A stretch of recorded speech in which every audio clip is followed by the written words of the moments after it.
चलिए, जय हिंद मेरे प्यारे दोस्तों। कैमब्रिज जीएस क्लास में आपका स्वागत है। यहाँ हम सब बिहार पुलिस के सेट जो 2017 का एग्जाम पड़ा है ना बिहार पुलिस का, उसी के प्रीवियस ईयर का सेट लेकर के हम आए हैं और बहुत अच्छे तरीके से इस सेट को कंप्लीट किया जाएगा। इससे पहले भी हमने बिहार पुलिस के और भी सेट दिए हैं जिसमें आप सभी लोगों का प्यार और आशीर्वाद काफी अच्छा रहा है। तो चलिए ये सेट की हम शुरुआत करते हैं। ये एग्जाम 2017 ईस्वी में पड़ा था और उसी के प्रीवियस ईयर का सेट हम पहले लेकर के आए हैं। ठीक है, तो चलिए देखिए, सबसे पहला प्रश्न हमारा क्या कह रहा है प्यारे मित्रों। सबसे फर्स्ट प्रश्न हमारा देख लीजिए। सबसे फर्स्ट प्रश्न हमारा क्या कह रहा, वो देख लीजिए। सबसे पहला प्रश्न कह रहा, लोकसभा चुनाव अधिसूचित करने का अधिकार किसके पास है।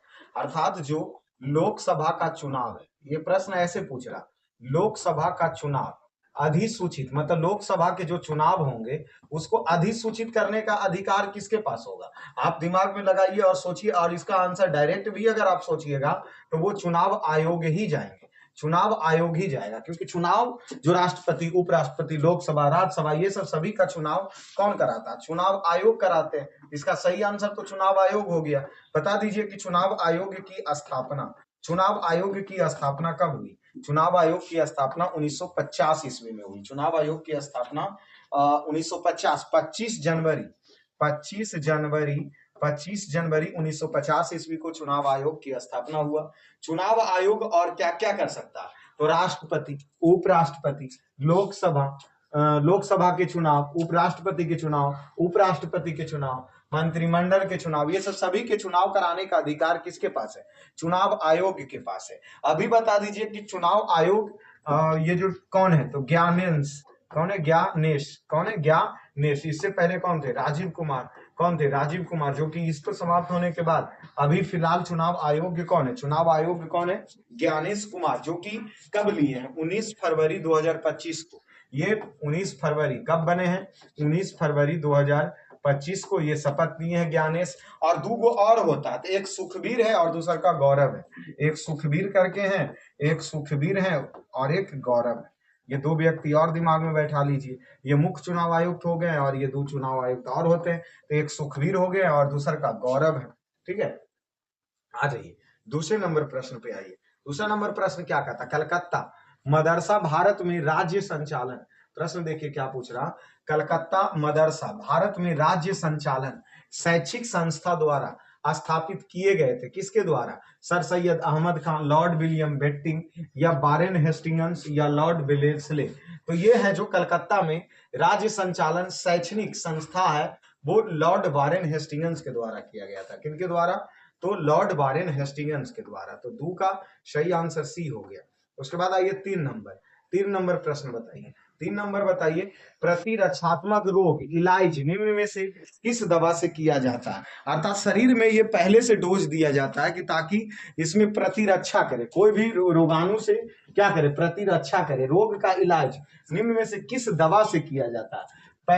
पैरोक्साइन, या H2 रिसेप्टर बॉल्स, एसिटालोप्रमा, या गामा ग्लोबुलम। तो इसका सही आंसर हो जाएगा गामा ग्लोबुलिन। गामा ग्लोबुलिन जो प्रतिरक्षात्मक रोग के इलाज के लिए प्रयोग किया जाता है। तो 3 का सही आंसर क्या हो गया? डी हो गया मेरे प्यारे मित्रों। आइए 4 नंबर में आइए। केंद्र राज्य संबंधित सुधार की सिफारिश के लिए 1970 ईस्वी में तमिलनाडु सरकार द्वारा 3 सदस्यीय समिति के प्रमुख के रूप में किसे नियुक्त किया गया था? MG रामचंद्रन को, MK करुणानिधि को, PV रजमनार को, या पलानियप्पा चेट्टियार को। तो देखिए ये विवाद हुआ था उस समय ना, केंद्र और राज्य के संबंध में विवाद हुआ था, और उस विवाद को समाप्त करने के लिए PV रजमनार को क्या किया गया था? 3 सदस्य की एक समिति के रूप में नियुक्त किया गया था। और ये विवाद था किसके बीच में? केंद्र और राज्य के बीच में। तो सही आंसर हो जाएंगे PV रजमनार। उसके बाद 5 नंबर प्रश्न देखिए क्या प्रश्न पूछा था। किसी भी हाइड्रोकार्बन के दहन से उत्पन्न होता है। तो जब देखिए हाइड्रोकार्बन को जब दहन किया जाता है तो उससे हाइड्रोजन और कार्बन डाइऑक्साइड उत्पन्न होगा। तो उसमें से जो दहन करेंगे, तो दहन करने के बाद इसमें क्या पूछा जा रहा है? दहन से उत्पाद किसका होता है? देखिए हाइड्रोकार्बन बना होता है हाइड्रोजन प्लस, हाइड्रोकार्बन बना होता है हाइड्रोजन प्लस कार्बन के संयोज्य से जो बनता है उसे हाइड्रोकार्बन कहते हैं। लेकिन जब इसको जलाएंगे ना तो दहन करने पर CO2 कार्बन डाइऑक्साइड भी बनेगा और कार्बन मोनोऑक्साइड भी बन सकता, दोनों। तो कार्बन मोनोऑक्साइड या कार्बन डाइऑक्साइड, तो सही आंसर ए हो जाएंगे। ये हाइड्रोकार्बन को जब जलाएंगे तो कार्बन डाइऑक्साइड और कार्बन मोनोऑक्साइड दोनों उत्पन्न होगा। ठीक है, ये पानी नहीं, ये भार नहीं और सेलुलोज नहीं, तो CO2 और CO, तो सही आंसर 5 का ए हो गया। ठीक है, आइए 6 नंबर में आइए। पीतल और कांस्य में कौन सा साझा तत्व होता है? मतलब देखिए, पहले पीतल के बारे में सोचिए। तब पीतल में क्या रहता है? पिताजी। तब पीतल, पिताजी, इसका ट्रिक होता है। तो ये पीतल हो गया, पीतल हो गया, ये तांबा हो गया, तांबा हो गया, और ये जस्ता हो गया। ये किसमें हुआ? पीतल में। और कांस्य किसका बना होता है? कांस्य किसका बना होता है? जो सोचिए, कांस्य किसका बना होता है? तो कांस्य जो बना होता है वो जस्ता, जस्ता और टीन का बना होता है। कांस्य किसका बना होता है? तो तांबा और टीन, सॉरी, तांबा और प्लस टीन का जस्ता बना होता है। अब एक चीज देखिए कि दोनों में कॉमन क्या है? तो तांबा इसमें भी है, तांबा इसमें भी है, अर्थात इसका सही आंसर क्या हो जाएगा? कॉपर। कि पीतल और कांस्य में जो कॉपर मिला हुआ होता है, पीतल में भी होता है और कांस्य में भी होता है, इसलिए 6 का सही आंसर ए हो जाएगा। 7 नंबर आ जाइए। जब एक वस्तु, प्रश्न क्या पूछ रहा है? 7 नंबर प्रश्न देख लीजिए। जब एक वस्तु चलती अवस्था में हो तो उसका हमेशा बदलता रहेगा क्या? उसका हमेशा त्वरण बदलता रहेगा, त्वरण हमेशा बदलता रहेगा। ए बराबर भी माइनस यू बटा टी। त्वरण का एसआई मात्रक मीटर प्रति सेकेंड स्क्वायर होता है, त्वरण का। तो वो जब वस्तु अगर कोई चल रहा है तो हमेशा उसका त्वरण क्या होता रहेगा? बदलता रहेगा। तो 7 का सही आंसर बी हो गया। 8 नंबर प्रश्न आ जाइए मित्र। क्या कह रहा है? यदि, मैथ का प्रश्न दिया, यदि 3, 13, 23, 8 और इतना इतना में x संख्या का औसत 18 है तो x का मान ज्ञात कीजिए। देखिए, इसका औसत, और औसत हम निकालते कैसे हैं? औसत निकालते कैसे हैं? कुल संख्या का योग, कुल संख्या का योग, कुल संख्या का योग कर दिए, योग कर दिए, ये x ले लिए। अब बटा संख्या, कुल संख्या कितना? 1 2 3 4 5 6 7, 7, और औसत इसका कितना दिया? 18। तो यहाँ 13 3 हो गया 16, 16 3 19, और 19 20 39, और 39 और 8 हो गया 47, और 47 और 18 और 28, तो 8 7 15, 8 23 के 3 हाथ में 2, 4 2 6, 1 7 1 8, 83 ऊपर हो गया 83 प्लस x बटा 7, 7 इस तरफ गुना में इधर आ गया, भागा में इधर आ गया गुना में, इसको गुना कर दीजिए। 8 7 56 के 6 हाथ में 5, 7 5 12, 18 7 26 से 83 उस तरफ प्लस में होने चला गया माइनस में, ये 3 हो गया और ये 4 हो गया। तो x का मान 43 नहीं आया, x का मान 43 नहीं आया। 6 इधर, 6 में से 3 गया 3, अब 12 में से 8 गया तो 4, 63 नहीं आया। 43 नहीं आया, तो कहीं मिस किए, यहाँ जोड़ेंगे तो ये 93 आएगा, 93 आएगा। इधर 93 घटाइए तो 9 3 12, 33, सही आंसर क्या होंगे? 33 आएंगे। रूल सही है, रूल सही है, इसको जोड़ करके घटा दीजिए, औसत निकल जाएगा। और 10 प्रश्न मैथ का याद रखें मित्र, याद रखें कि 10 प्रश्न अवश्य पूछता है मैथ का, इसलिए अपनी तैयारी को मजबूत कीजिए ना। मौका बार बार बिहार पुलिस में मिल रहा, इसको गमाइए मत। क्या कहा जा रहा? किस उपकरण से, निम्न उपकरणों में कौन सा उपकरण विद्युत चुंबकीय प्रेरण के सिद्धांत पर कार्य करता? तो वोल्ट मीटर। विद्युत चुंबकीय प्रेरण के सिद्धांत पर गैल्वेनोमीटर, सॉरी, सी हो जाएगा सही आंसर। नो का आंसर क्या हो जाएगा? गैल्वेनोमीटर। देखिए, विद्युत चुंबकीय प्रेरण पर कार्य करने वाला कौन कौन है? तो पहला हो गया गैल्वेनोमीटर। उसके बाद आता है ट्रांसफॉर्मर विद्युत चुंबकीय प्रेरण पर ही कार्य करता। फिर जनरेटर, फिर आ जाता मोटर, मोटर, ये सब विद्युत चुंबकीय तरंग पर ही कार्य करता। अच्छा, एमीटर किस पर कार्य करता? एमीटर, तो ये इसमें विद्युत प्रतिरोध के सिद्धांत पर, विद्युत प्रतिरोध के सिद्धांत पर कार्य करता, प्रतिरोध के सिद्धांत पर कार्य करता कौन? एमीटर। अच्छा, वोल्ट मीटर, तो वोल्ट मीटर से क्या मापा जाता? वोल्टेज को मापा जाता। वोल्ट मीटर से वोल्टेज को मापा जाता है, वोल्ट मीटर से वोल्टेज को मापा जाता है। ठीक है, चलिए आगे बढ़ जाए। और ये विद्युत क्षेत्र के सिद्धांत पर कार्य करता। वोल्ट मीटर विद्युत क्षेत्र के सिद्धांत पर कार्य करता, विद्युत क्षेत्र के सिद्धांत पे कार्य करता है, विद्युत क्षेत्र के सिद्धांत पे कार्य करता है। ठीक है, तो 9 नंबर कंप्लीट हो गया। चलिए चलिए मित्र आगे बढ़िए। 10 नंबर, कर्नाटक में खानों का क्या नाम है जो 100% जो 100% 100% निर्यात इकाई के लिए जाना जाता है, तो इसका हो जाएगा कुद्रेमुख खान, जो कि कर्नाटक का खान है जो 100% सिर्फ निर्यात इकाई के लिए जाने जाते हैं, कुद्रेमुख खान। कौन सा खान? कुद्रेमुख खान। और यहाँ ये किस लिए? लौह इस्पात के लिए जाने जाते हैं, लौह इस्पात। इस लौह इस्पात कुद्रेमुख खान में लौह इस्पात के नाम से जाना जाता है। लोहे के उत्पादन में भारत का स्थान चौथा है, भारत का स्थान चौथा है। तो 3 नंबर में कौन कौन है? 4 तो हो गया भारत, विश्व में लौह उत्पादन में भारत का स्थान चौथा है।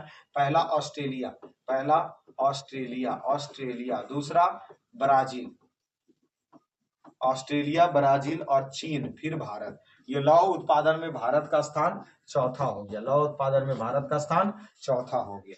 अच्छा, ये खेतरी राजस्थान में तांबा के लिए, राजस्थान में है, किसके लिए? तांबा के लिए प्रसिद्ध है खेतरी। ठीक है, चलिए आगे चले, आगे चले। बालाघाट कहाँ है? एमपी में है। बालाघाट कहाँ है? मध्य प्रदेश में, जो कि खनिज के लिए, एमपी में है।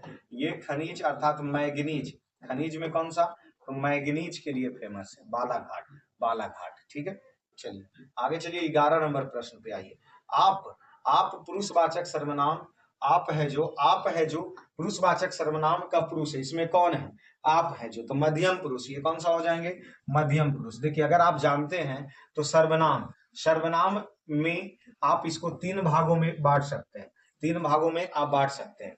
ठीक है, पुरुषवाचक सर्वनाम, पुरुषवाचक सर्वनाम को हम सब कितने भागों में बांट सकते हैं?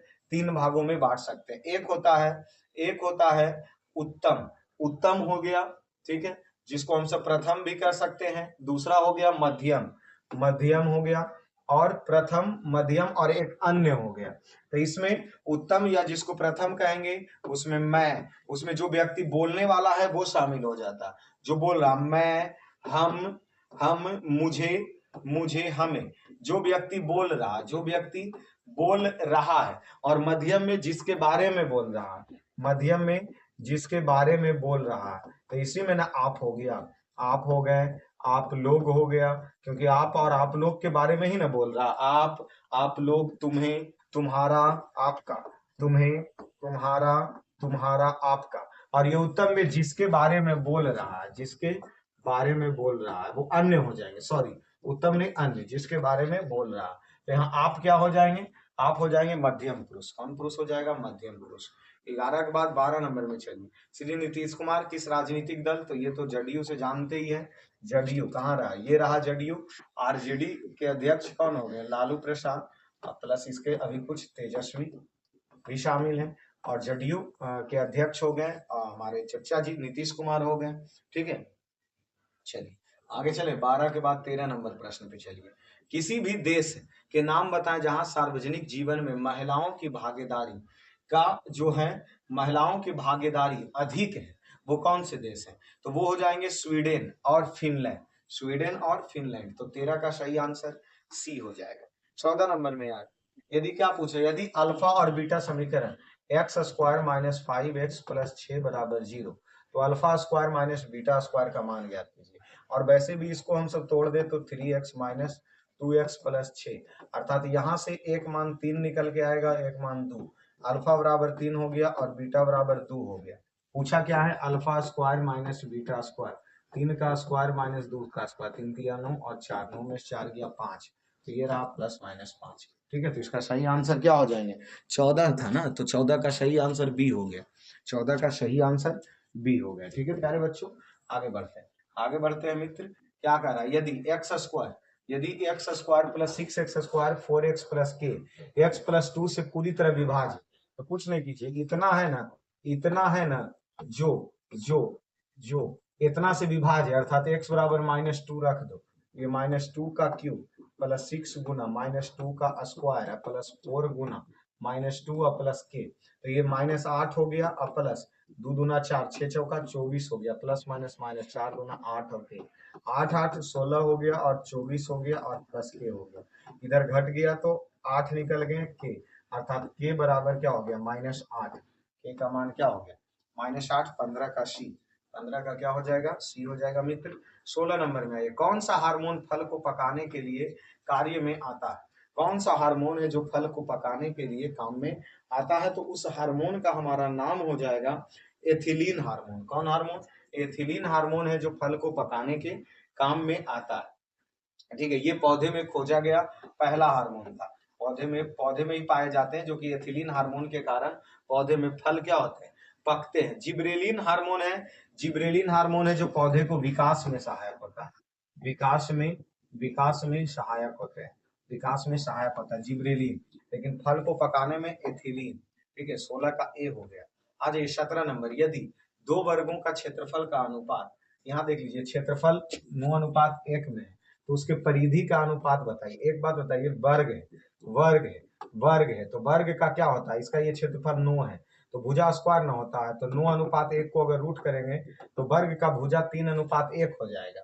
अब इसकी परिधि की बात की गई है, तो 4 गुना भुजा होता है, तो इसको भी 4 गुना भुजा, 4 गुना भुजा, 4 से 4 खत्म, 3:1, इसकी परिधि का अनुपात भी क्या होगा, 3:1 होगा। बी नंबर 17 का बी हो गया। आ जाइए 18 नंबर, आ जाइए, यदि 5 आम की कीमत 4 संतरे की कीमत, यहाँ देखिए, यहाँ क्या कहा जा रहा है, 5 मैंगो और 4 संतरा की कीमत 3 मैंगो और 7 संतरे की कीमत की बराबर है, इसका अनुपात बताएं। 5m यानी 3m प्लस में, इन्हें आ गया माइनस में, 7s 4s ने प्लस में, उन्हें माइनस में, 5 में से 3 गया 2 और ये 3s हो गया। अब बताइए, इसका 3:2 हो गया। m और s, मैंगो और संतरा का रेशियो 3:2 हो गया, ये रहा 3:2, तो 18 का सी हो गया। 19 नंबर आइए, यूज ऑफ करेक्ट, मतलब साइनो पूछा गया है, साइनो पूछा गया है, तो इसका सही आंसर क्या हो जाएंगे, इसका सही answer glitters is not gold, तो ये ब्राइट्स हो जाएंगे। ठीक है, इसका सही है क्या हो जाएंगे, बी हो जाएंगे।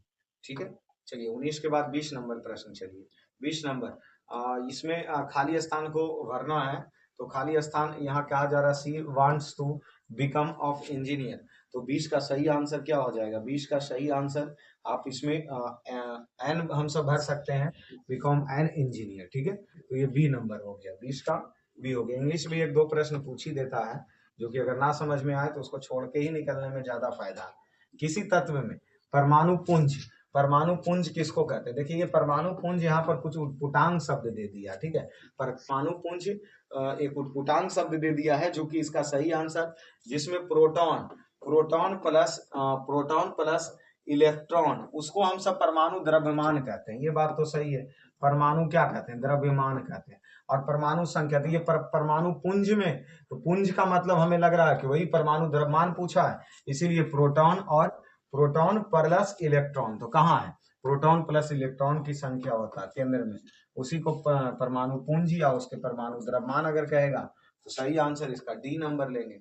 21 के बाद 22 नंबर, चलिए 22 नंबर, चलिए यहाँ क्या पूछा, यहाँ डिस्पेयर का ये पूछा, एडजेक्टिव पूछा, तो डिस्पेयर का क्या हो जाएगा, डिस्पेयरिंग्स हो जाएंगे, बी नंबर इसका सही आंसर हो जाएगा, 22 का बी, 22 का बी। ठीक है, उसके बाद 23 नंबर आ जाइए, 23 नंबर आ जाइए, 22 का सही आंसर क्या हो जाएंगे, और 22 का क्या ऐसे निराशा इसका होना चाहिए, 22 का सही आंसर, हाँ सही है तो बताए हैं, डिस्प्लेगली सही है, 22 का बी ही होंगे, निराशा होता है उसका मतलब। 22 के बाद 23 नंबर आ जाइए, यदि गोले की त्रिज्या को दुगनी कर दी जाए तो उसके सतह का क्षेत्रफल क्या हो जाएगा। यहाँ गोला दिया, देखिए ये गोला है, ठीक है, इसका अगर आर है और इसकी त्रिज्या को 3r कर दिया जाए तो उसके क्षेत्रफल क्या होंगे, तो गोले का त्रिज्या 4πr², 4πr², तो यहाँ देख लीजिए, यहाँ 4πr², ये 4, ये पाई, और r का मान 3 3 9r², तो यहाँ देख लीजिए ये 4πr² से डायरेक्ट हो गया 9 4πr²।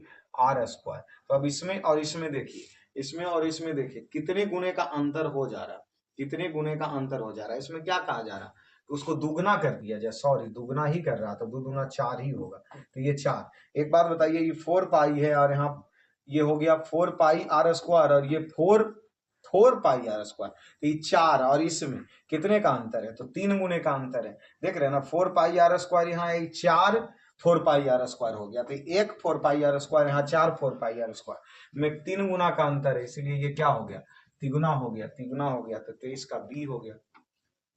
24 नंबर आ जाइए, 24 नंबर आ जाइए। शिक्षा निम्न में से एक उदाहरण है। तो शिक्षा एक कैसा उदाहरण है? शिक्षा निम्न में से किसका एक उदाहरण है? तो 24 में से एक सामाजिक बुनियादी ढांचा अगर बनाता है तो वो शिक्षा ही बनाएगा। सामाजिक बुनियादी ढांचा बनाएगा तो शिक्षा ही बनाएगा। तो 24 का हो गया। 25 नंबर आ जाइए। 25 नंबर क्या पूछा? cos 60 डिग्री, 30 डिग्री, sin 30, सबका मान रखने कह रहा। सबका मान रख दीजिए, जो कि cos 60 डिग्री का मान 1/2 और cos 30 डिग्री का मान √3/2 और sin 60 डिग्री का मान √3/2 और गुना sin 30 का मान 1/2। √3/2 इंटू 4 और √3/4। ये कट के जीरो आ गया। कट के क्या आ गया? जीरो आ गया। ये तो क्लास 10th का मैथ है, आप सब लोग मान रखने के लिए जानते ही है। 26 नंबर, निम्नलिखित में से क्या पत्ते का क्या काम है? प्रकाश संश्लेषण करना, श्वसन करना, वाष्पीकरण करना, परिवहन करना। देखिए पत्तों का कार्य नहीं है, ये देखिए। तो प्रकाश संश्लेषण करेगा, वाष्पीकरण करेगा, परिवहन नहीं करेगा, ये काम उसका नहीं है। श्वसन की क्रिया ये तीनों करेंगे। तो आंसर कौन नहीं करेगा? परिवहन नहीं करेगा। देखिए परिवहन, जल का परिवहन करता है कौन? जाइलम। जल का परिवहन जाइलम करता है। और खनिज पदार्थ का परिवहन फ्लोएम करता है। फ्लोएम करता है। तो ये आंसर होता। ठीक है, लेकिन यहाँ पत्ते का ये परिवहन का कार्य नहीं है, तो इसे डी हो गया। 26 के बाद 27 में चलिए।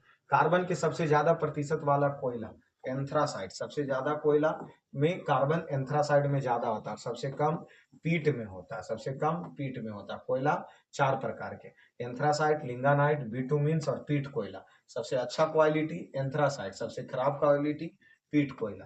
तो 27 का सी हो गया। 28 में आइए। लाल रक्त कणिका का जीवन काल 20 से 120 दिन होता है। ठीक है, और जबकि यही WBC अगर होता तो 2 से 4 दिन होता, 2 से 4 दिन, लेकिन लाल रक्त कणिका 120 दिन। आगे बढ़िए। आगे बढ़िए। निम्नलिखित में से कौन से एंटीबायोटिक है? एंटीबायोटिक कौन सा इसमें? सोडियम बाइकार्बोनेट, स्ट्रेप्टोमाइसिन या एल्कोहल या ईस्ट। तो 29 का सही आंसर स्ट्रेप्टोमाइसिन है। जो स्ट्रेप्टोमाइसिन है जो एक एंटीबायोटिक है। स्ट्रेप्टोमाइसिन है जो एक एंटीबायोटिक है, जो कि मस्तिष्क संक्रमण और ये सब बुखार, मस्तिष्क संक्रमण और बुखार वगैरह को ये कंट्रोलिंग करता है। ठीक है, तो 29 का क्या हो गया? बी हो गया। 30 नंबर प्रश्न देखिए। 30 नंबर प्रश्न क्या कह रहा? सूक्ष्म जीव विज्ञान के जनक किसे कहा जाता है? सूक्ष्म जीव विज्ञान के जनक किसे कहा जाता है? तो ल्यूवेन हॉक को सूक्ष्म विज्ञान का जनक कहा जाता है। अलेक्जेंडर फ्लेमिंग तो ये दिए कोशिका की खोज।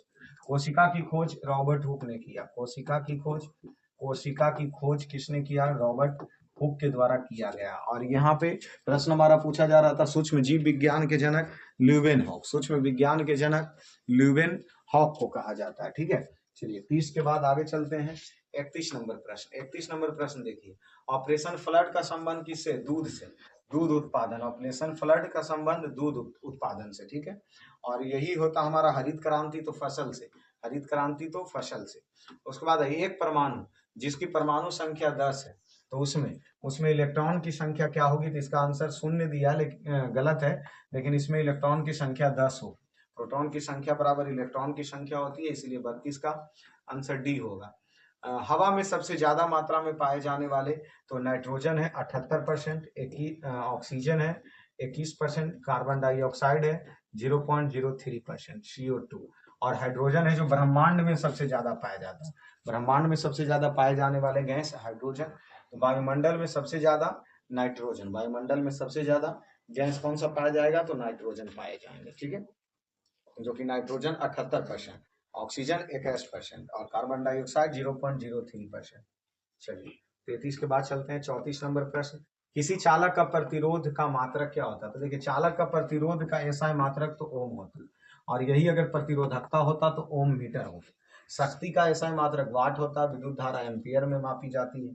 ठीक है, 35 में चलिए। 35 में चलिए। भाषा की सबसे छोटी इकाई को क्या कहा जाता है? पद कहा जाता है। भाषा की सबसे छोटी इकाई को पद यहाँ दिया, लेकिन ये गलत, वर्ण कहेंगे उसको हम। ठीक है, वर्ण कहेंगे। ठीक है, भाषा ऐसे शब्द के सबसे छोटी इकाई तब वर्ण, अब भाषा में तो पद ही सही होगा, पद ही होगा। सी इसका लीजिए, इसका आंसर क्या लीजिए? सी ही लीजिए।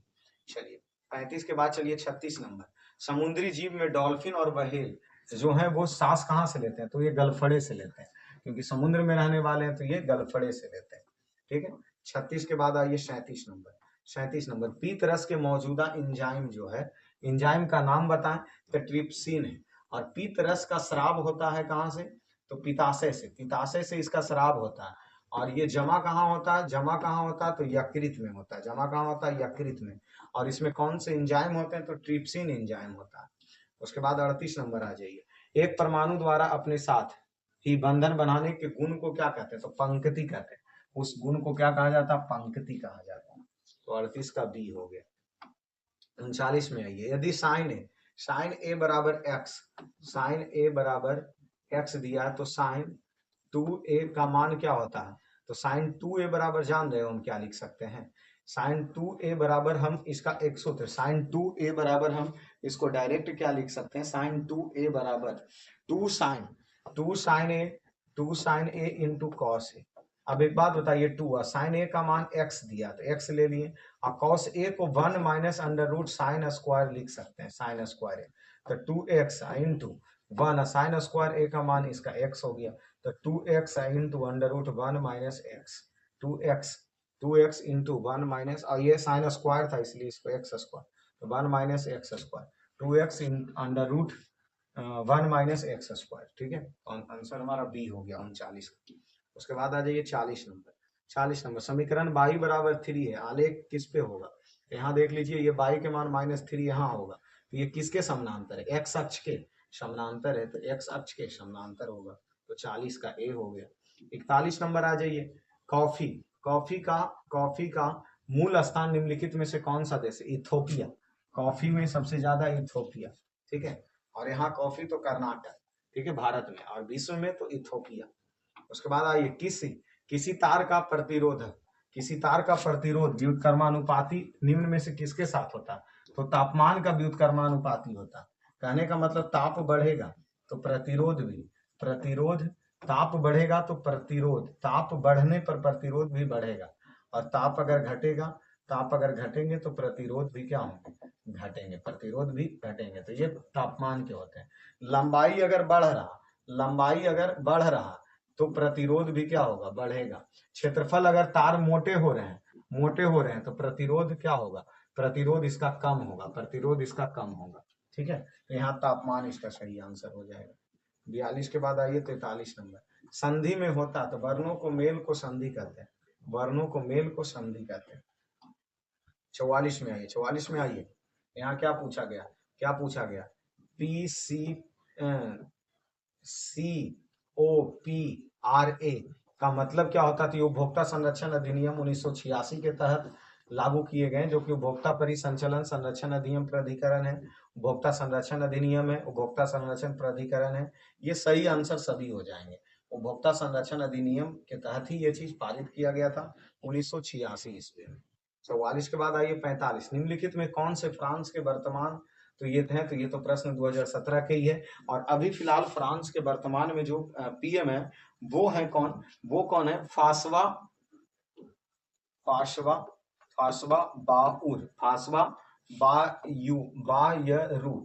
बायरू, जो कि ये बने कब है? तो 13 दिसंबर 2024 को। ये प्रश्न तो खत्म हो गया, ये फ्रांस के पीएम है। 46 में आइए। जोड़ने के लिए तांबे के तार का प्रयोग क्यों करते हैं? क्योंकि इसमें कम प्रतिरोधकता के कारण, कम विद्युत चालकता के कारण अधिक प्रतिरोधकता। चलिए, सही आंसर कम विद्युत प्रतिरोधकता तांबा को होता है, इसीलिए इसको जोड़ने का कार्य करते हैं। 46 का सही आंसर है।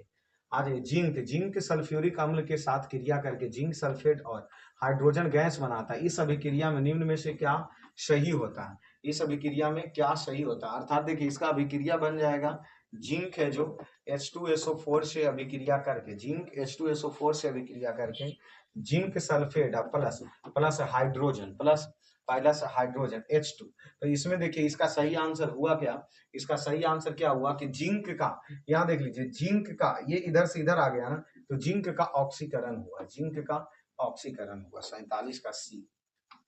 48 नंबर आ जाइए। कार्मिक मामलों में भारत सरकार के समन्वय एजेंसी कौन सा? तो 48 नंबर का क्या हो जाएगा? कार्मिक लोक शिकायत और पेंशन मंत्रालय। कार्मिक मामलों में भारत सरकार की समन्वय। 49 नंबर प्रश्न आ जाइए। क्या दिया गया है? कहा जा रहा है, यदि किसी विद्युत धारा I है, उसका प्रतिरोध R है, और उस पे लगा समय t है और विभवांतर v है, तो उसमें प्रतिरोध R की कुल उष्मा ऊर्जा क्या होगा, तो I² RT, उसमें उष्मा जो H निकलेगा, हीट निकलेगा, वो क्या निकलेगा, I² RT निकलेगा। सी हमारा सही हो जाएगा। 50 नंबर प्रश्न आइए। नर्सों नसों नसों में विद्युत चालन किस तत्व के कारण होता है, तो कार्बन के कारण होता है। किसके कारण होता, कार्बन के कारण होता है। और 51 से 100 तक अब यहाँ से प्रश्न करवाएंगे कौन, तो धर्मवीर करवाएंगे, क्योंकि सेट जैसे ज्यादा प्रेशर दोनों के ऊपर ना पड़े, तो इसीलिए 50-50% दोनों करके रखते हैं। तो यहाँ के बाद 51 से 100 तक धर्मवीर आ रहे हैं और वो अपने सेट को पूरा करेंगे 100 तक। तो लगातार आप सब लोग बने रहिए। और बीएसएससी की सेट और एनटीपीसी के सेट भी जल्द ही इस परिवार पे शुरू हो चुका है, 1-2 सेट, और लगातार क्लास भी आपका चलेगा, जो कि लगातार क्लास आपको अब मिलते जाएंगे इस परिवार के साथ में। तो 80 है। अगर बड़ा अंक छोटे अंक का 4 गुना है, 4 गुने से 5 अधिक है, तो वह छोटा अंक क्या होगा। ठीक है, छोटा अंक क्या, अगर हम इसको ऑप्शन से लेते हैं, छोटा अंक क्या है, 15। 15 का 4 गुना कितना होगा, 15 का 4 गुना करेंगे तो 60 से कितना है, 5 अधिक प्लस 5, ये कितना हो गया, 65। तो 65 क्या हो गया, बड़ी संख्या। 65 हमारा क्या हो गया, बड़ी संख्या। जब 65 बड़ी संख्या हो गया तो कह रहा छोटी संख्या और बड़ी संख्या का योग कितना है, 80 है। तो इसमें 80 जोड़ेंगे तो 80 हो जाता है। दोनों को जोड़े 5 5 10 6 1 7 है 8, अर्थात हमारा वो संख्या क्या है, 15 है। 15 को 4 से गुना करेंगे, 5 जोड़ेंगे तो कितना होगा, 65। 65 प्लस 15 क्या हो जाएगा, 80। इसलिए हमारा आंसर क्या हो जाएगा, हमारा आंसर हो जाएगा क्या, 15।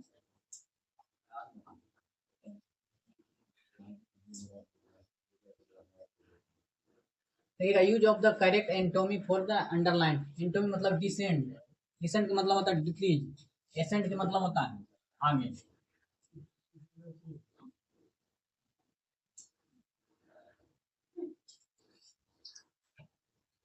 क्योंकि भारत के किस राज्य में 2016 में सभी प्रकार की शराब की बिक्री पर क्या लगा दिया गया था, रोक लगा दिया था, ये क्या था, बिहार।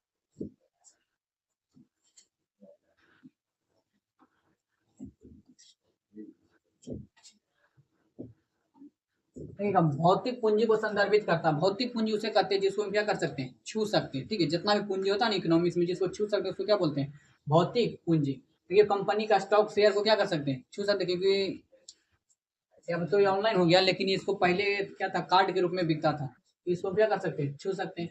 कौशल प्राप्त करने वाले व्यक्तियों की संख्या, व्यक्ति की संख्या यानी व्यक्तियों को क्या कर सकते हैं, छू सकते हैं। आगे उत्पादन के उत्पादन साधनों, ये साधन भी है, साधन जैसे मशीनिंग, इसको भी क्या कर सकते हैं, छू सकते हैं। तो हमारा आंसर क्या हो जाएगा, चारों। कहेगा कि वित्तीय पूंजी कौन है, तो वित्तीय पूंजी, वित्तीय पूंजी जिससे आपको क्या मिलता है, पैसा मिलता है, उसको क्या बोलते हैं, वित्तीय पूंजी। जैसे धन, जैसे पैसा, पैसा हो जाएगा, निवेश हो जाएगा, ये सारा हमारा क्या है, वित्तीय पूंजी। कौशल प्राप्त करने वाले, तो कौशल में हो जाएगा हमारा कौशल।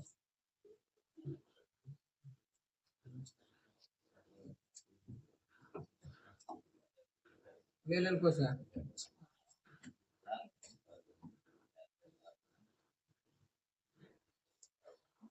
रुक गए सर,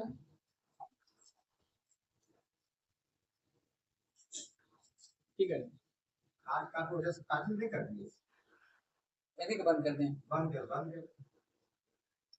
तो वाले कैसे हो रहा है, ये हम उनके रहेंगे पेट के तक।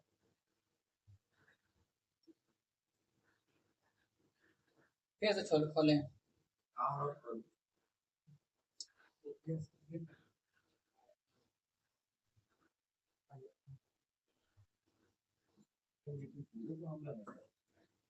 देखो यहाँ पर लगा दीजिए सर, यहाँ पर काम हाँ लगा दिए तो हफ्ता इधर चलेगा, नहीं लाइटवा आ रही है ना, इधर को पंखा लगा दीजिए और नहीं तो हवा चलते रहेगा तो नहीं आएगा। काम है।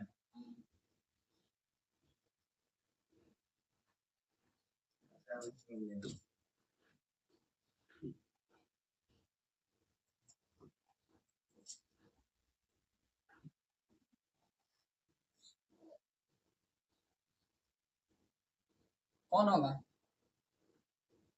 रियांश पर जाए ना, रियांश ऊपर सर्च करें तुरंत आए।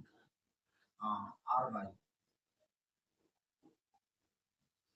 आई में खुल खुल गया जी, ये बोला निचला निचला ये वाला।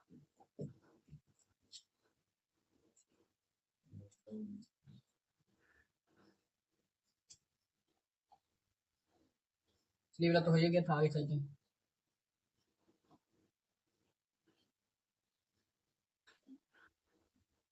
निम्नलिखित में से किस एकीकृत ग्रामीण कार्यक्रम में सुधार के लिए लाया गया था? किसके लिए लाया गया था? तो ये स्वर्ण जयंती ग्राम स्वरोजगार योजना लाया था अटल बिहारी वाजपेयी ने। अटल बिहारी वाजपेयी कब लाया था? 1999 में। 1999 में क्यों लाया गया था? क्योंकि ये स्वयं सहायता समूह को बढ़ावा देने के लिए, स्वयं सहायता समूह को बढ़ावा देने के लिए लाया गया था, ताकि गरीबों का कल्याण।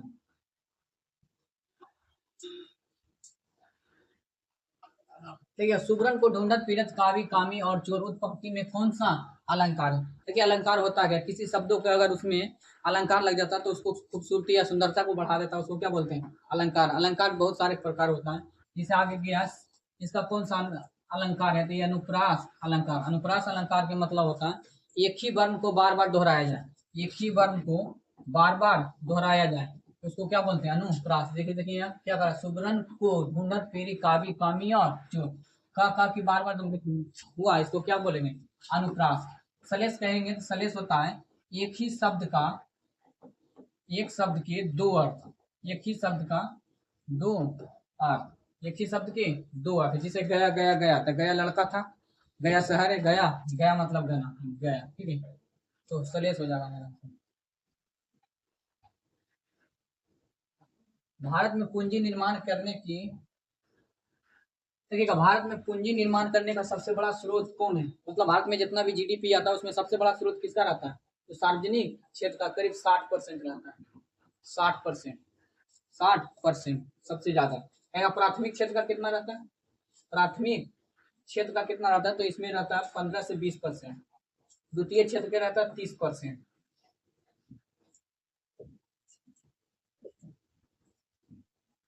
उस राज्य की आर्थिक व्यवस्था, उत्पादन क्षमता तथा पर्याप्त नौकरियों को बनाने के लिए अपर्याप्त है तो उसको कहा जाता है परछन बेरोजगारी। देखो परछन बेरोजगारी के मतलब होता है जिसकी उत्पादकता क्या है? शून्य।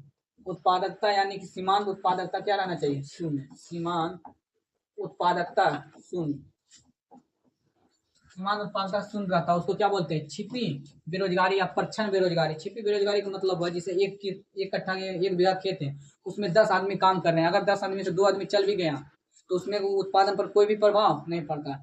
तो छिपी प्रभारी का मतलब होता है जिसके उत्पादन पर कोई भी प्रभाव नहीं पड़े, उसको क्या बोलते हैं? छिपी बेरोजगारी। छिपी बेरोजगारी हमेशा कृषि क्षेत्र में ज्यादा देखने को मिलता है। क्या संरचनात्मक बेरोजगारी क्या है? संरचनात्मक बेरोजगारी उसको कहते हैं जब नई टेक्नोलॉजी आने के कारण पुराने टेक्नोलॉजी क्या हो जाता है?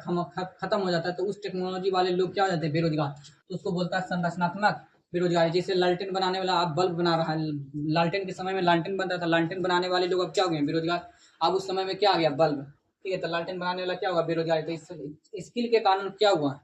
बेरोजगार। आगे आता है मौसमी बेरोजगारी। ये गाँवों में ज्यादा देखने को मिलता है, शहरों में कम। मौसमी बेरोजगारी का मतलब मौसम के समय में काम मिलेगा, बाद में नहीं। चक्रीय बेरोजगारी होता है, ये शहरों में देखने को मिलता है। चक्रीय बेरोजगारी जब मंदी और महंगाई जब आती है, मंदी में काम लोगों को कम मिलता है, महंगाई में ज्यादातर मिलता है।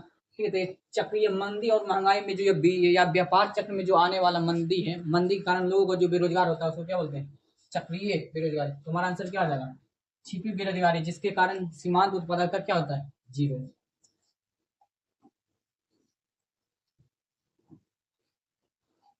इसका आंसर न्यू हो जाएगा। Blank with the right homophone, तो इसका आंसर है। भरत मुनि ने नाट्य शास्त्रों में कितने रसों की विवेचना की थी? तो 8 रसों की विवेचना की थी। जैसे वीर रस, विभत्स रस। वीर रस के मतलब हुआ उत्साह बढ़ाने वाला, विभत्स रस मतलब घृणा करने वाला। ठीक है, और बहुत सारे रस को दिए थे, जैसे हास्य रस, करुण रस। ठीक है, ये सारे रस को कितने प्रकार के विवेचना किए थे भरत मुनि ने? 8 रस। क्या श्रृंगार कितना था? 16 श्रृंगार। विज्ञान में जीवों का वर्गीकरण क्या कहलाता है? विज्ञान में जीवों का वर्गीकरण क्या कहलाता है? तो वर्गीकरण कहते हैं, इसको अंग्रेजी में बोलते हैं टैक्सोनॉमी।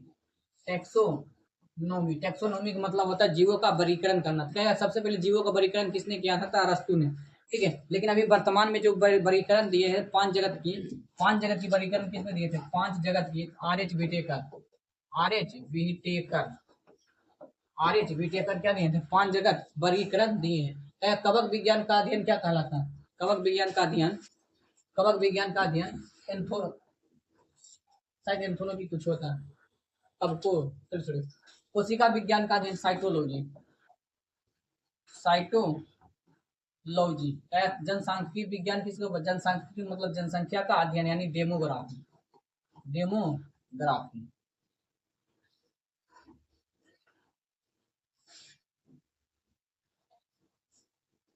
गुरुत्वाकर्षण के सार्वभौमिक नियम किसके बीच लागू होता है? ये किसी भी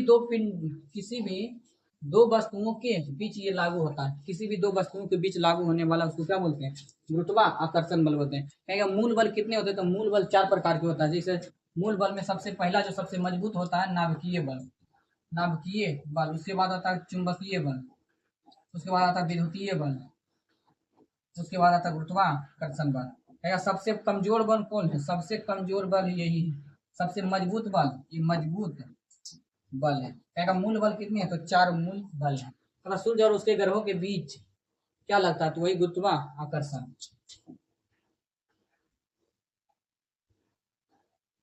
वधु शब्द का बहुवचन क्या है? तो बहुधुएं। ठीक, आंसर क्या है? चार। अगर निम्नलिखित में से सेवक का पर्यायवाची शब्द नहीं, देखिए सेवक का मतलब दास भी होता, अनुचर भी होता, चाकर नौकर चाकर भी होता, इसको कांतारा नहीं होगा। आंसर हमारा क्या हो जाएगा? भी। यदि वर्ग का एरिया का क्षेत्रफल इतना है तो उसकी भुजा का क्या होगा? देखिए ये किसका क्षेत्रफल है? ये कहता है ये क्षेत्रफल है, तो बताइए किसका वर्ग है? देखिए तो यहाँ 7 का स्क्वायर लग रहा है, यहाँ 2 का स्क्वायर लग रहा है, यानी 7x प्लस 2 का होल स्क्वायर, यानी 7x प्लस 2 का ये क्या है? वर्ग है। तो ये किसका भुजा का स्क्वायर है? किस एरिया का वर्ग का क्षेत्रफल क्या होता है? भुजा स्क्वायर। तो इसका भुजा कौन होगा? भुजा होगा 7x प्लस 2। हमारा आंसर क्या हो जाएगा? 7x प्लस 2 किधर है? C. Correct plural forms given word. Plural forms का मतलब होता है एक से बहुवचन बनाने के लिए, एक वचन को बहुवचन में बदलने के लिए। इसे अंतिम में ई एस रहे या सी एच रहे, ठीक है, या एस रहे या ई एस रहे, सी एच रहे, या तीन चार होते, इन सब में हम ई एस लगा कर क्या बनाते हैं? प्लुरल बनाया जाता है। तो हमारा आंसर क्या हो जाएगा? बी एस एस बेसिस हो जाएगा आंसर। ठीक है। अगर कहेगा कि बाई रहे, अंतिम में बाई रहे, बाई के पहले कॉन्सोनेंट रहे, तो बाई को हटाकर आई इस लगाता है। अगर एफ रहे या एफ ही रहे तो इसमें भी एस लगाकर क्या बनाया जाता है? प्लुरल फॉर्म्स बनाया जाता है। हमारा आंसर क्या हो जाएगा? बेसिस।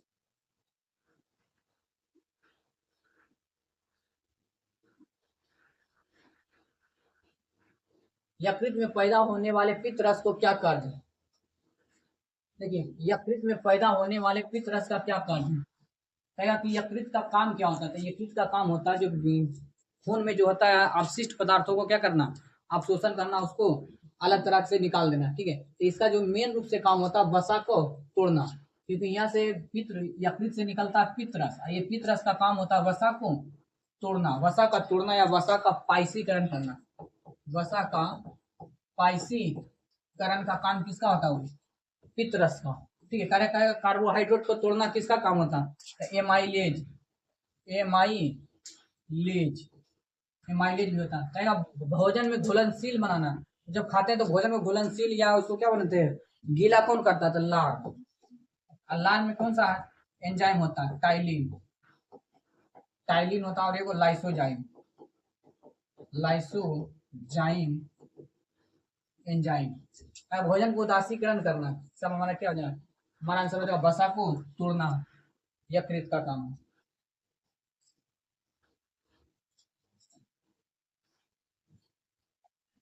कहेगा कृषि ऋण के संस्थागत स्रोत कौन है? ये नाबार्ड भी है, कृषि भी है, ये सारे चीजें। कहेगा भूमि विकास बैंक जो होता है, ये भूमि विकास बैंक ये दीर्घकालीन ऋण प्रदान करता है। दीर्घकालीन ऋण। नाबार्ड क्या करता है? अल्पकालीन दे देता है, किसानों को अल्पकालीन बनाया जाता है। कहेगा स्वयं सहायता समूह के लिए ये छोटे छोटे किसानों को दिया जाता है या छोटे छोटे उद्योग वाले को भी दिया जाता है। इसलिए हमारा आंसर क्या हो जाएगा? सभी। इनमें से सभी जो होगा किसानों को कृषि ऋण प्रदान करता है।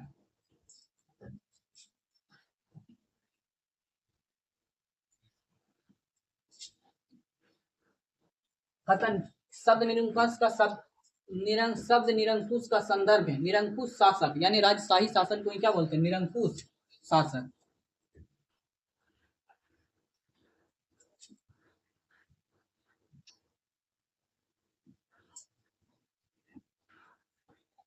निम्न में से कौन से सूक्ष्म जीवों में क्लोरोफिल होता है? किन में से सूक्ष्म जीवों में होता है? तो जीवाणु में होता है। ठीक है, जीवाणु में एक जीवाणु होता है जिसको बोलते हैं नील हरित शैवाल। नील हरित शैवाल, इसको क्या बोलते हैं? नील हरित शैवाल। इसमें क्या होता है? इसमें प्रकाश संश्लेषण होता है। प्रकाश संश्लेषण होता है। प्रकाश संश्लेषण के लिए क्या जरूरी होता है? क्लोरोफिल। इसलिए इसमें क्या पाया जाता है? क्लोरोफिल। ठीक है, क्लोरोफिल होता है नील हरित शैवाल में। क्या पृथ्वी पर सबसे पहला जीव कौन आया था? तो यही नील हरित शैवाल, जो जल में आया था, पूरी तरह से क्या था? जलीय था। क्या फफूंद, फफूंद किसको बोलते हैं? ये फफूंद एक कवक होता है। कवकों का अध्ययन क्या कहलाता है? विषाणु का अध्ययन वायरोलॉजी। विषाणु एक क्या? जीव और निर्जीव के बीच की एक कड़ी है। एक पूर्ण तरंग उत्पन्न करने के लिए क्या चीज जरूरी होता है? देखिए, कोई भी तरंग जो होता है ना, तरंग का मतलब होता है ऊर्जा को प्रसारित करना, एक स्थान से दूसरे जगह ऊर्जा को प्रसारित करना। इसको बोला जाता है तरंग। तरंग दो प्रकार के होता है, एक सरलन पर चलता है, एक विरलन पर। एक चलता है अनुप्रस्थ तरंग, जो हमेशा वर्टिकल चलता है। एक इस तरह से चलता है, इस तरह से, इस तरह से। ठीक है, यहाँ से कहता कि दो, एक श्रृंग और एक गर्त के बीच की लंबाई, एक श्रृंग और एक गर्त के बीच की दूरी को क्या बोलते हैं? तरंग दैर्घ्य। तरंग दैर्घ्य जिसको बोलते हैं लैम्डा। अगर एक चक्कर है कि इसको एक सेकंड में या एक सेकंड में होने वाले पूरी घर्षण या एक सेकंड में होने वाली पूरी कंपन को क्या बोलते हैं? तो आवृत्ति। आवृत्ति बोलते हैं एक सेकंड में होने वाली कंपन, एक सेकंड में होने वाली कंपन। क्या कि एक आवृत्ति, एक इसको क्या बोलते हैं? एक आवर्तकाल किसको कहते हैं? तो एक तरंग दैर्घ्य में जो समय लगता है उसको क्या बोला जाता है? एक आवर्तकाल। इसलिए टी बराबर होता है 1 बाई लैम्डा। टी बराबर 1 बाई लैम्डा। लैम्डा होता है जी, टी मतलब आवर्तकाल, यानी कि आवर्तकाल का मतलब हुआ कि एक पूर्ण कंपन होने में लगा समय को हम क्या बोलते हैं? आवर्तकाल। तो एक पूर्ण में क्या लगेगा? एक पूर्ण बराबर 1 बाई लैम्डा। यही हमारा सूत्र है। आंसर क्या हो जाएगा? 3।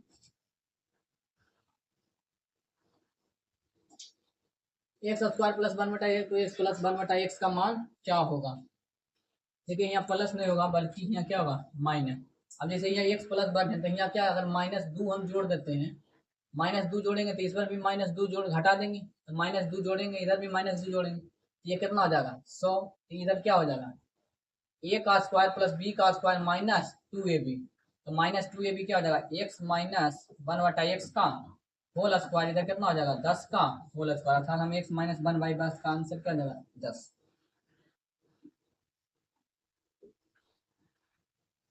निम्नलिखित में से fill in the blanks with the right participles. इसमें आंसर 3 होगा। 3। अगर एक समभुज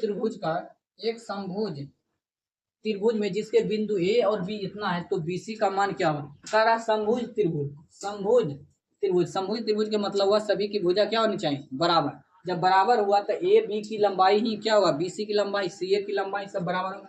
तो हम ए बी की लंबाई निकाल लेंगे तो किसी भी बीसी का भी वही होगा ना। तो इसको ए बी सी के निकालने के लिए होता है x2 माइनस x1 का whole square plus y2 minus y1 का होल स्क्वायर। जब निकालेंगे x2 माइनस x1 तो 9 में से 3 गया 12, यानी -12 का whole square plus y2 minus y1 plus 5 का होल स्क्वायर। निकालेंगे तो 144 प्लस 25 रूट में निकालिएगा तो 169 रूट में। अर्थात हमारा आंसर क्या आ जाएगा? 13।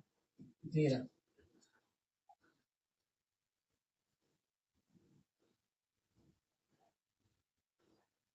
देखिए, भारत में सर्वाधिक 150 किलोमीटर घंटे की घंटा से चलने वाली पहली यात्री रेलगाड़ी कौन था? शताब्दी एक्सप्रेस। शताब्दी एक्सप्रेस। कहेगा अभी वर्तमान में कौन चल रहा था? वंदे भारत एक्सप्रेस। वंदे भारत एक्सप्रेस जो 250 किलोमीटर से ज्यादा चलता है, 250 मीटर से भी ज्यादा स्पीड में चलता है वंदे भारत। अतः कौन सा संगठन मानव विकास रिपोर्ट को जारी करता है? कौन से? WHO। WHO की स्थापना हुआ था 7 अगस्त 1948 को। यूएनडीपी जो करता है मानव विकास रिपोर्ट को जारी करता है। इसी यूएनडीपी क्या करता है? मानव विकास सूचकांक को जारी करता है, या मानव विकास सूचकांक, इसको क्या बोलते हैं? एच डी आई कहता है कि यूएनडीपी। ठीक है, यूएनडीपी। आगे देखिए डब्ल्यूटीओ का काम क्या होता है? तो व्यापार को सुगम बनाना है, अंतर्राष्ट्रीय व्यापार को सुगम बनाना। इसकी स्थापना 1995 में। IMF की स्थापना 1945 में। ठीक है, IMF की स्थापना 1944 या 45, यही दिखा। तुम्हारा आंसर क्या हो जाएगा? यूएनडीपी। यूएनडीपी का काम क्या होता है? तो बहुयामी गरीब को निर्धारण करना है। बहुयामी गरीबी, बहुयामी गरीबी। बहुयामी गरीबी का मतलब हुआ कोई भी व्यक्ति अगर मूलभूत आवश्यकता को पूरा नहीं कर रहा तो वो गरीब है। लेकिन ये कहता है कि वो मूलभूत आवश्यकता तो पूरा कर रहा है, उसको भी तो हम गरीब में मानवे करें। लेकिन और बढ़ती हुई दुनिया के साथ और उसको क्या क्या चीज़ें नहीं मिल रहा है, जैसे मोबाइल नहीं मिल रहा, डाटा नहीं मिल रहा, बिजली नहीं मिल रहा, स्वास्थ्य नहीं मिल रहा, तो ये सारी चीज़ों अगर उसको नहीं मिल रहा तब उसको क्या कहेंगे? गरीब। तो इस स्थिति को हम क्या बोलता है? बहुयामी गरीब से नापा जाता है यूएनडीपी के द्वारा। आगे देखिए वर्ष 1971 में डिजाइन किए गए थे आमतौर पर पहला कंप्यूटर कौन था? क्रीपर। पहला क्रीपर। आर्थिक सहयोग व विकास संगठन OECD का मुख्यालय कहाँ स्थित है? पेरिस में। इसका पेरिस में स्थापना कब हुआ था? 1961 में। इसका काम क्या होता है? आर्थिक सहयोग एवं विकास संगठन, मतलब आर्थिक सहयोग करेगा, उसके विकास के लिए कोई ना कोई काम करेगा, उसको क्या बोलते हैं? London, New York. न्यूयॉर्क में किसका आता है? UN का हेडक्वार्टर है, UN का। Washington DC। भारत में किसी दूसरे देश के साथ युद्ध की घोषणा करने का अधिकार किसके पास होता है?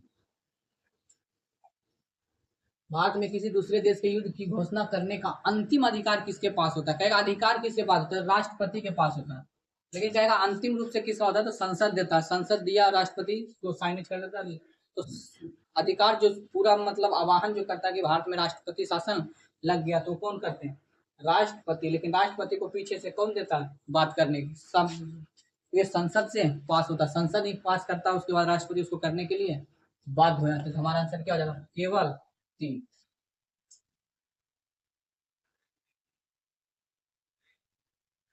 जनहित याचिका 42 संदर्भ में निम्न में से कौन से कथन सही है? देखिए जनहित याचिका जिसको बोलते हैं PIL, पब्लिक इंटीग्रेशन लिटिगेशन, यानी पब्लिक के लिए जो भी कुछ आपको देश में लग रहा कि ये गलत चीज हो रहा तो आप उसके लिए PIL दर्ज कर सकते हैं। लेकिन PIL दर्ज करने के लिए आपको 1 लाख रुपया लग जमाना है, जिसे जमानत राशि के रूप में जमा करना होता है, 1 या 1.5 लाख। अगर वो आपको जो जिसके बारे में दिए हैं कि ये गलत चीज हो रहा है, ये खराब चीज चल रहा है, ये प्रथा चल रहा, खराब चीज चल रहा है, या नियम खराब चल रहा, अगर वो सही पाया गया तो आपको 1 लाख से 2 लाख भी मिलेगा। ठीक है, और वो काम भी हो जाना था। जनहित याचिका होता है, पोस्ट कार्ड के रीट याचिका के रूप में जाना जाता है, दोनों के रूप में जाना जाता है।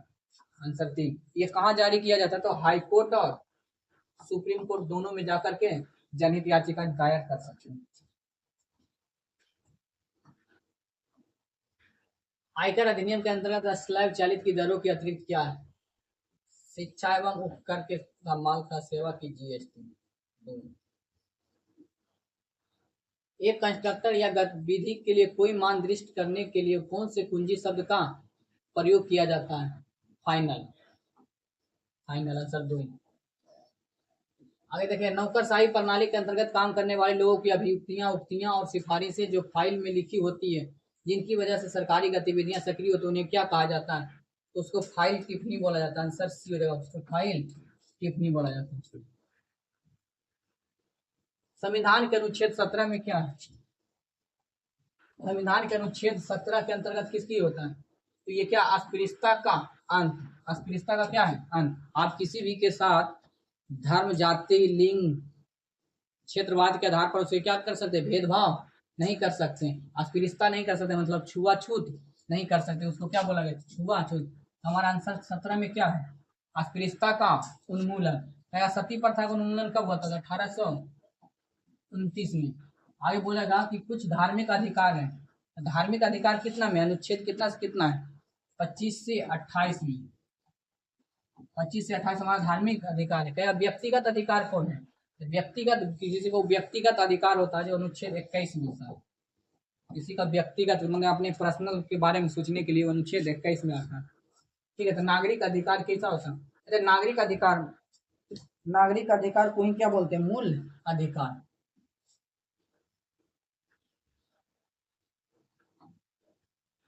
राइट द सफिक्स, सफिक्स जो होता है, प्रीफिक्स मतलब जो पहले लगेगा, सफिक्स मतलब जो पीछे लगेगा।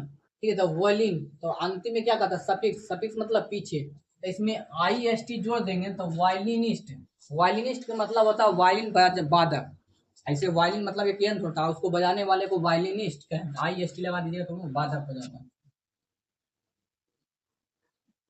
Fill in the blank of the appropriate preposition 5, मतलब एक प्रीपोजिशन लगाना। My father will the retire for service ये 1 ईयर, मतलब मेरे पिता रिटायर होंगे 1 साल में, मतलब इस 1 साल में क्या होने वाले हैं? रिटायर होने वाले हैं। तो मे के अर्थ में हमेशा किसका प्रयोग होता है? इन का प्रयोग। ऑन का प्रयोग होगा किसी टेबल के सतह पर रखा हुआ, तो उसको जैसे मान के चलिए इस टेबल है, तो इस टेबल पर रखा लेते हैं, यहाँ ऑन का प्रयोग होगा। जब इसके ऊपर में रखा हुआ, जिसे पेड़ के ऊपर से हवाई गुजरता है तो उसमें ओवर का प्रयोग होता है। जैसे ही नीचे है, इसके नीचे है तो इसको अंडर का प्रयोग होता है, अंडर का प्रयोग। हमारा आंसर क्या हो जाएगा? 3। बाई का प्रयोग होता है किसी के द्वारा, जैसे आप कार के द्वारा जाते हैं, बाइक के द्वारा, लेकिन कार में बैठ के जाते थे, इसलिए कार में इन लगता है। और इसके क्या बोलते हैं? स्कूटर में बाई का प्रयोग होता है। हमारा आंसर क्या हो जाएगा? 3।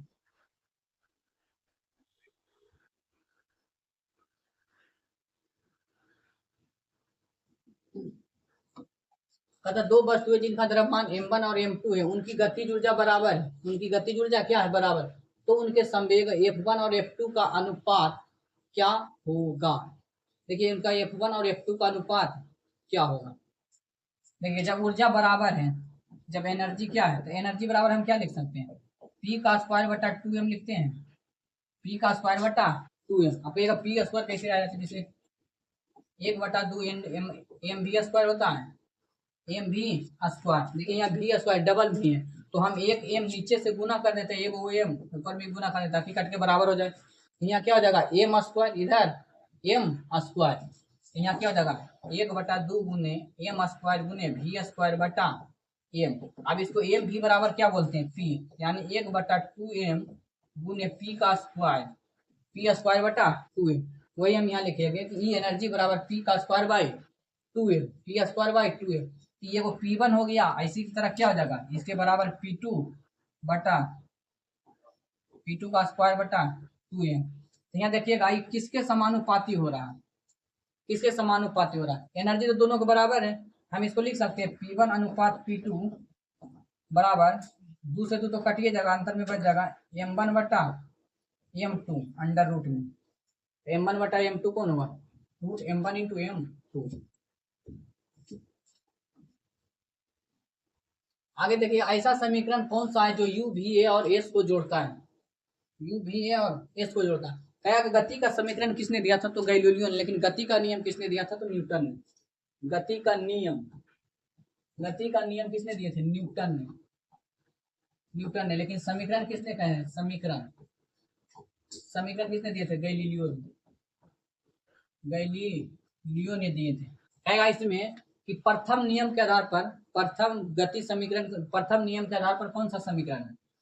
प्रथम नियम पर ये, प्रथम नियम पर आधारित ये, द्वितीय नियम पर आधारित ये, द्वितीय नियम पर या तृतीय नियम पर ये है, तृतीय नियम पर। तो कह रहा कि यू वी ए और एस को जोड़ता है। यू वी और एस को कौन सा समीकरण जोड़ता है? देखिए इसमें वी भी है, यू भी है, ए भी है और एस भी। हमारा आंसर क्या आ जाएगा? 3। अब v का स्क्वायर बराबर यू का स्क्वायर प्लस 2as, तो क्या बोलते हैं? ये तृतीय समीकरण है, तृतीय नियम का समीकरण है। नवासी दो बेलनों की त्रिज्याओं का अनुपात, 2 है, तो इनकी लंबाइयों का अनुपात 5:3 है, तो उनका अनुपात क्या है? देखिए दो बेलनों के अनुपात यानी R1 इंटू R2 कितना है 2:3। H1 का अनुपात कितना, उनकी ऊंचाई का अनुपात कितना है, ऊंचाई का अनुपात है 5:3 यानी H1 इंटू H2। जब बताइए आयतन क्या होता है, आयतन V बराबर क्या होता है पाई आर स्क्वायर एच, यानी R का स्क्वायर गुने H का गुणनफल हो, तो इसको 2 गुना कर देंगे, इसका मतलब वर्ग करेंगे तो 4, एक गुना हो जाता है 4 पच्चे 20, इसका वर्ग करेंगे तो 9 गुने 3 27, तो 20:27 आ रहा है, 20:27 निम्नलिखित में से विकल्पों में से कौन सा देश जैव विविधता में समृद्ध है। देखिए देश में जैव विविधता वही होगा जहाँ सबसे ज्यादा वर्षा होगा, जहाँ सबसे ज्यादा क्या होगा पानी होगा, और जहाँ सबसे ज्यादा प्रकाश होगा, जहाँ सबसे ज्यादा गर्मी होगा, वहीं क्या होगा सबसे ज्यादा विविधता देखने को मिलेगा। और ये विविधता वहीं देखने को मिलेगा जो विषुवतीय देश के क्या हो करीब में, जो विषुवत के देश विषुवत रेखा के क्या होता है करीब। तो बताइए मोरक्को कहाँ, ये मोरक्को है अफ्रीका के जस्ट ऊपर में, अफ्रीका के जस्ट बगल में, मतलब जिब्राल्टर और मोरक्को था, स्पेन और मोरक्को ये दोनों के सट्टा हुआ है, ठीक है, मतलब ऊपरी में, मतलब मकर कर्क रेखा के भी ऊपर में, ठीक है, कर्क रेखा के ऊपर में, इसलिए यहाँ विषुवत रेखा के करीब नहीं आता। तंजानिया भी नहीं आता है क्योंकि ये कर्क मकर रेखा पर है, ठीक है, ये मकर रेखा पर है। मंगोलिया, मंगोलिया तो ये तो भारत के भी उत्तर में यानी कर्क रेखा से भी उत्तर की ओर चला जाता है। पेरू है, पेरू एक मतलब विषुवतीय क्षेत्र के बगल में ही है, पेरू विषुवतीय क्षेत्र क्या है मतलब इस तरह से आता है ना, ये कर्क रेखा, ये मकर रेखा, ऊपर में कर्क रेखा, नीचे में विषुवत रेखा, तो पेरू जो आपको आएगा इस तरह से, यहाँ अफ्रीका आता है, यहीं पर पेरू, ठीक है, यही पेरू तो विषुवतीय क्षेत्र पर, जिसके कारण यहाँ क्या होता है जैव विविधता ज्यादा है। कहेगा भारत में जैव विविधता सबसे ज्यादा कहाँ को देखने को मिलता है, तो पश्चिमी घाट में, क्यों, तो क्योंकि यहाँ मानसून के कारण है। भारतीय नौसेना की सेवा में तैनात विमान वाहक पोत INS विक्रमादित्य निम्नलिखित में से किस देश से खरीदा गया था। विमान वाहक पोत के मतलब हुआ कि एक बहुत बड़ा जहाज, एक बहुत बड़ा मतलब नाव जिस पर सारे चीज का बेड़ा झैल है, जिसे उस पर रहेगा विमान भी रहेगा, मतलब सबसे बड़ा जहाज रहेगा, ढेर सारा जहाज रहेगा, ताकि मिसाइल झैल रहेगा, ताकि उस पर कहीं भी किसी देश पर जाकर के हमला किया जा सकता हो। बहुत बड़ा विमान वाहक पोत होता, करीब 5 से 6 किलोमीटर लंबा, 1-2 किलोमीटर चौड़ा। तो हमारा ये किससे खरीदा गया था, तो ये रूस से खरीदा गया था। पंचायती राज प्रणाली श्रेणी की संरचना होती है कैसा, 3 श्रेणी की, कैसा संरचना है 3 गो, कौन कौन, पंचायत लेवल पर है, प्रखंड लेवल और जिला परिषद, ठीक है, जिला परिषद। अगर 4 किस राज्य में 4 संरचना वाली है पंचायती राज व्यवस्था, तो पश्चिम बंगाल में, पश्चिम बंगाल में 4 स्तरीय है, ठीक है। ये बताइए पंचायती राज अधिनियम कब आया था, 1900 किस अनुसूची में, तो 11वीं अनुसूची में, कब आया था 1993 में। पंचायती राज दिवस कब मनाया जाता था, 24 अप्रैल को, 24 अप्रैल को पंचायती राज दिवस मनाया जाता है। पंचायती राज की चर्चा किस अनुच्छेद में, तो कहेगा 2 जगह इसका चर्चा, अनुच्छेद 40 में भी है जिसको बोलते हैं DPSC में, कहेगा बाध्यकारी रूप से कहा था अनुच्छेद 243 में, इसका पूरा अनुच्छेद कितना था 243 से लेकर के ओ तक, 243 से लेकर के 243 के ओ तक, चलिए 92 93 तक नंबर देखिए। सोमलिंग वैदिक युग के देवता थे,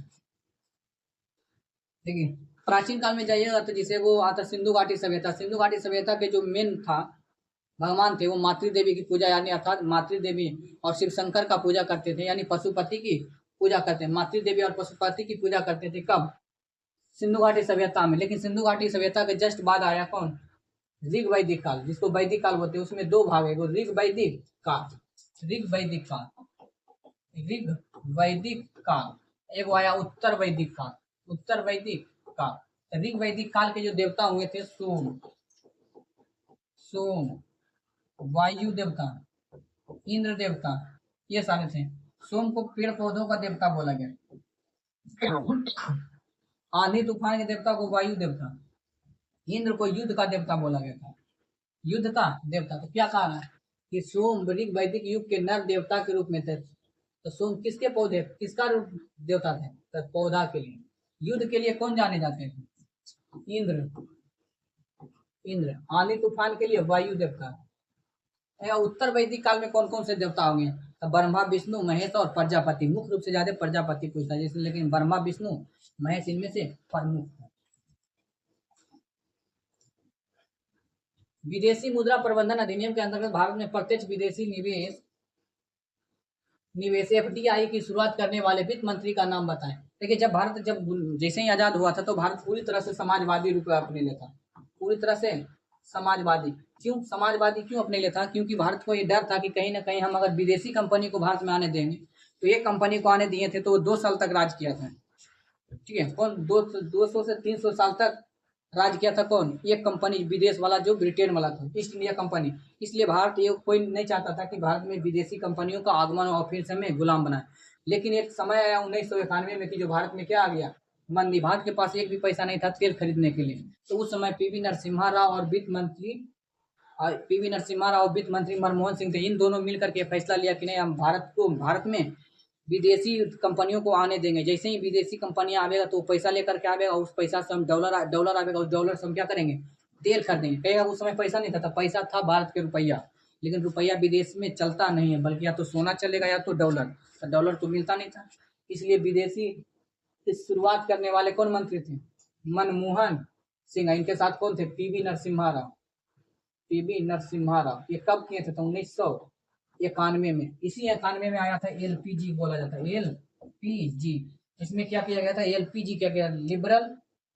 लिबरलाइजेशन, प्राइवेटाइजेशन और ग्लोबलाइजेशन। लिबरल के मतलब बहुत सारे नियम को आसान किया गया, लिबरल बना गया। प्राइवेट, कुछ कंपनियां जो भारत सरकार के घाटा हो रहा था उसको प्राइवेट किया गया। और ग्लोबलाइज मतलब अपनी अर्थव्यवस्था को पूरी दुनिया की अर्थव्यवस्था, पूरे विश्व की अर्थव्यवस्था से जोड़ लिया गया था। राज्य के नीति निदेशक सिद्धांतों के तत्व के अनुसार निम्न में से कौन से राज्य के दायित्व है? नीति निदेशक सिद्धांत का मतलब होता है राज्यों को कल्याणकारी राज्य बनाना, ठीक है। राज्यों को कल्याणकारी का मतलब हुआ लोगों को क्या करना? कल्याण करना, ज्यादा से ज्यादा कल्याण करना। ये कल्याण करने के लिए जैसे वृद्धा पेंशन देना, कृषि पर ध्यान देना, ये सारा चीज क्या होता है? कल्याण की बात होता है। इन कल्याणों में कहा जाता है ग्रामीण क्षेत्रों में कुटीर उद्योगों को बढ़ावा देना चाहिए। लोगों को कल्याण की बात है कि नहीं? इसको जो चर्चा है अनुच्छेद 43 में कहा गया। ये भी चर्चा अनुच्छेद 43, ये बी में और ये सी में, 43 के बी और सी में। ये क्या है? ये सही बात है कि नहीं? ये 43 के जो बी दिया नीति निदेशक तत्व के सिद्धांतों के अनुसार है कि नहीं? तो बात सही है। हमारा आंसर क्या हो जाएगा? 1 और 2 दोनों सही है।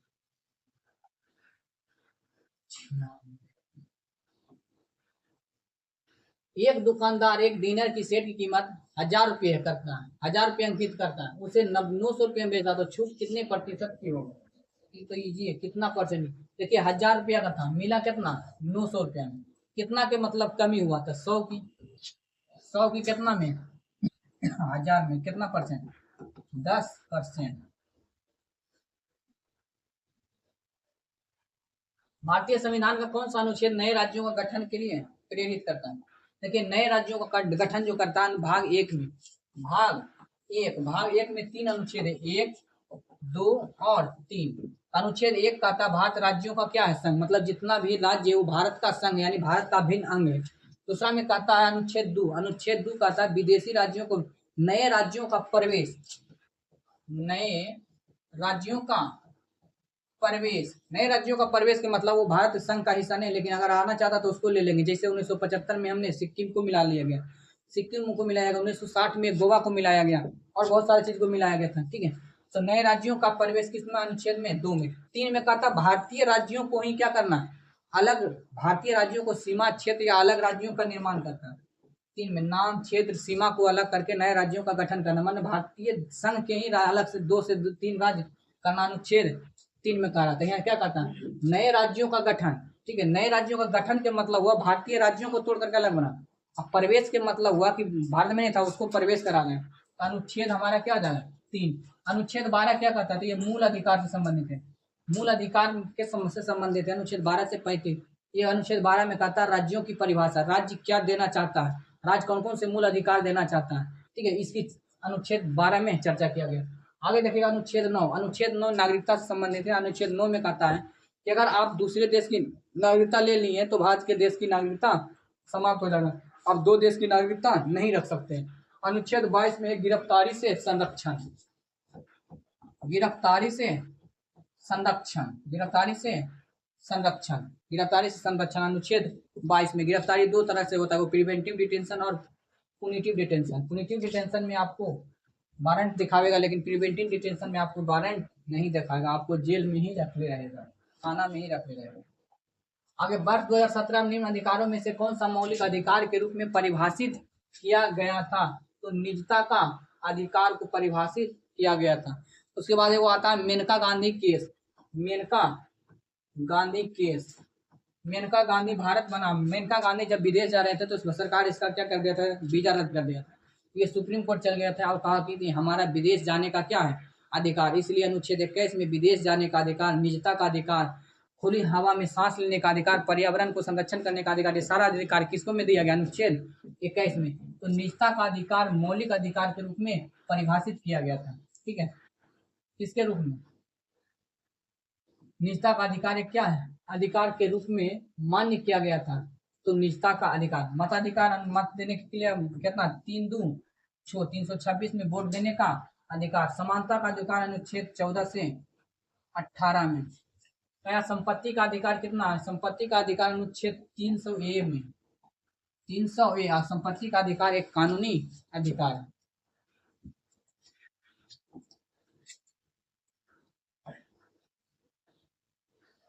निन्यानवे। देखिए क्या कर रहा है? KCl P by KCl ZO2 को XYZ का क्रमवार के रूप में क्या होगा? तो आंसर 2 2 3 होगा। क्यों? अगर यहाँ हम 2 रखते हैं तो 2K हो जाएगा, यहाँ भी 2 रखेंगे तो 2K हो जाएगा। तो 2 के जुड़ गया, यानी X बराबर Y हो जाएगा। अगर हम यहाँ 3 रखते हैं, 3 कितना? Z बराबर 3। अगर हम यहाँ 3 रखते हैं तो 3 दूनी 6 ऑक्सीजन होगा, 3 दूनी 6 ऑक्सीजन। अगर 3 दूनी 6 ऑक्सीजन यहाँ होता है तो 3 गुने 2 6 ऑक्सीजन। सही है, हमारा आंसर क्या आ जाएगा? 2। हमारा आंसर क्या आ जाएगा? ये हमारा आंसर से सही हो जाएगा। 100 KM नाना बताता है निम्नलिखित में से किस मामले में निर्णय के संविधान में पहला संशोधन हुआ था? चंपकई दोयराजन बनाम अनुच्छेद हुआ था 1951 में ही हुआ था। ये संशोधन हुआ था, पहला संविधान संशोधन इसी पर हुआ था, क्योंकि इस पर सारा स्पष्ट कर दिया था कि इसमें मूल अधिकार बड़ा कि नीति निर्देशक तत्व बड़ा। इसमें दिया गया था कि नीति निर्देशक तत्व क्या है? बड़ा है। उसके बाद आया केशवानंद भारती केस में, जिसको बोला गया मूल ढांचा। मूल ढांचा दिया गया, इसमें कहा गया कि सरकार संसद किसी भी भाग, संविधान के किसी भी भाग में जाकर के संशोधन कर सकता है। आगे आया गोलकनाथ बनाम पंजाब राज्य। इसमें आगे आया कि सरकार मूल अधिकार में संशोधन नहीं कर सकता।